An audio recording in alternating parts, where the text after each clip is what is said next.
and she and her lawyers even specifically mocks him for wanting to achieve the female gaze, but she also refused to meet with the intimacy coordinator before filming began, when he wanted to draft those intimate scenes with her input and the input of the intimacy coordinator. In her amended lawsuit, she defends herself refusing to meet with the intimacy coordinator by saying no intimate scenes were coming up and it wasn't pertinent and that she could meet with her later. That's idiotic, since this is pre-production and the meeting would have been necessary to prepare for those very scenes, so this miscommunication could have been avoided. She is admitting in her own lawsuit that she threw a wrench in Justin's plan to meet mutually with her and the intimacy coordinator to draft those very scenes. And this is why she had no clue that it was the intimacy coordinator who suggested the details of those scenes. Nevertheless, Justin still sent his thoughts about the sex scenes to Jamie Heath and the intimacy coordinator in early May, and every thought he outlines about the intimate scenes, he qualifies them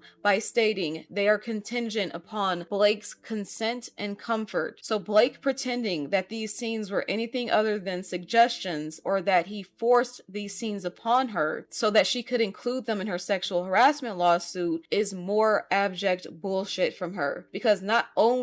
does he have the right as the director to alter any scene he damn well pleases, but he also stated in writing in a very gracious manner that these scene notes were contingent on Blake's consent and comfort. It is in writing, so that once more blows a hole in her claim that he added gratuitous sex scenes that she is alluding she was forced to basically comply with, which is a lie. And also, just the very use of the word gratuitous is a matter of subjectivity. As the filmmaker, he is the ultimate authority as to what is necessary and what is gratuitous, not Blake. And because we have written proof that Justin was not forcing these scenes onto Blake, as he said the details of these scenes would be contingent on her consent, that is yet another of Blake's allegations that is wholly struck down by documentary evidence provided by Justin from an email he wrote long before he was ever accused of sexual harassment, and would have ever imagined